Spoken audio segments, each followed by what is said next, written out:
The Sandakan Camp, also known as Sandakan POW Camp, was a prisoner of war camp established during World War II by the Japanese in Sandakan in the Malaysian state of Sabah. This site has gained notoriety as the Sandakan Death Marches started from here.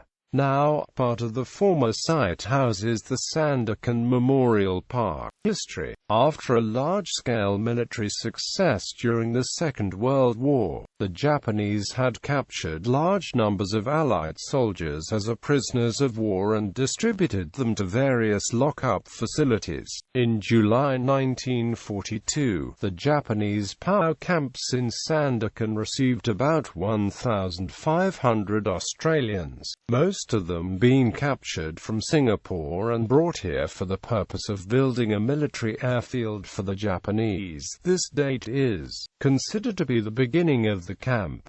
In 1943, another 770 British and 500 Australian soldiers were sent to the camp. At the height of 1943, about 2,500 prisoners of war were located in the camp. In October 1944, when the Japanese increasingly became defensive towards the end of the war, the airfield in Sandakan came under constant heavy bombing by the Allied forces. By January 1945, the damage was so great, and the Japanese no longer able to repair the runway, that on the 10th of January 1945 work on the airstrip was completely stopped. Also, in the same month, a group of about 455 prisoners were sent on forced marches by the Japanese. In May 1945, the Japanese finally decided to close the POW camp.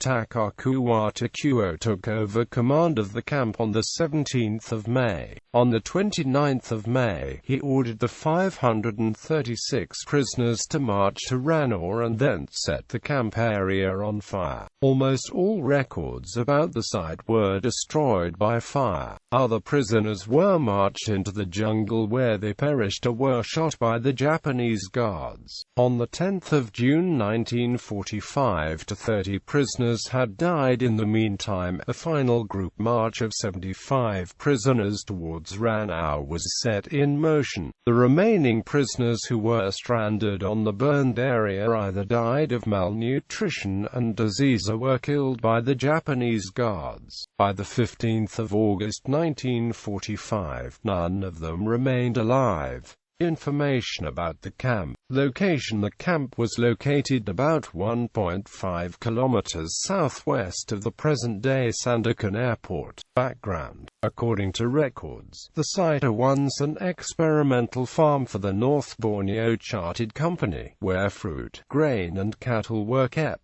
When the Japanese occupied Borneo, the site then was divided into 3 main areas, each one bearing part of the Australian and British prisoners of war, as well as a site for the Japanese guards and for the residential buildings of the Japanese. The camp produced its own electricity with a steam vessel coupled to an alternator. The powerhouse originally was part of the Agricultural Research Station. The wood-fired steam vessel propelled the alternator, which produced a voltage of 110 volts for the illumination of the camp and the fencing. The powerhouse also played an important role for the operation of the clandestine transmitter of the camp underground organization. From 1942 up to its discovery in July 1943, the voltage was raised secretly in the evening hours to provide sufficient voltage for the transmission equipment. The Great Tree, a huge specimen of Amengarisbiums, was the dominant structure of the POW camp. Not far away from the Australian part of the camp was a provisions depot and a kitchen for the Japanese, operated by the Japanese quartermaster. Still today, a base plate as well as a concrete water reservoir of this facility is left. Leader during the Japanese occupation. The leader who responsible for the managing of the camp was Hoshijima Susume, who held the rank of lieutenant.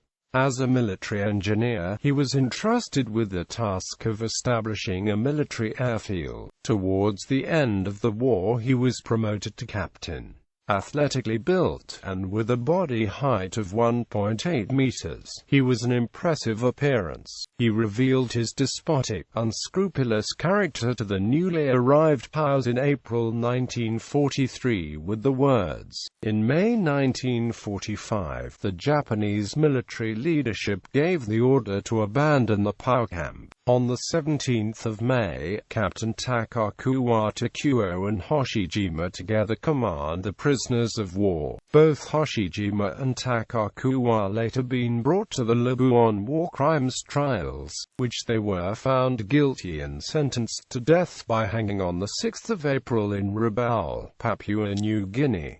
Ill treatment towards prisoners. The camp was secured by barbed wire to prevent the prisoners from escaping. In front of the guard's office, there is a large wooden cage with a size about 1.8 by 1.5 by 1.2 meters, which is quite similar to a dog cage. Originally, a cage for punishing minor offenses by the Japanese soldiers was already provided, but it was never used for this purpose. In June 1943 and October 1944, new cages were built, each larger than the previous one. The second cage was about 2.7 by 2.1 by 1.5 meters, while the third cage was 4.5 by 2.7 by 2.7 meters. The majority of the prisoners who were placed in the cage were caught stealing food from the camp kitchen. The camp rules for the punishment were based on the same rules that were provided to the Japanese soldiers in other occupied places. The maximum duration of the placement in the cage are limited to 30 days. The use of a toilet was only allowed twice a day. Ill treatment by shock and water torture were also frequent, and the victim was left in the cage with no food, wearing only a loincloth or shorts. The prisoners were also defenseless against the mosquitoes. Their constant attacks on the victim's weakened body also make sleeping at night almost impossible. The camp after the war. All remains of the prisoners of war that were found during the investigations after the war were transferred to a military cemetery in Labuan. The identified victims were buried there and their graves marked with the name, while the names of the others were listed on the corresponding plaques in Labuan and Singapore. In 1986, a memorial stone was erected on the site, to pay tribute to Captain Lionel Matthews and other resistance movement people in Sandakan, as well as the 6 survivors of the death marches. In 1995, after finalization of an agreement between the government of the state of Sabah, government of Australia, the Veterans Association of the Returned and Services League of Australia and the City Council of Sandakan, a memorial was built at the POW campsite, which is known as Sandakan Memorial Park.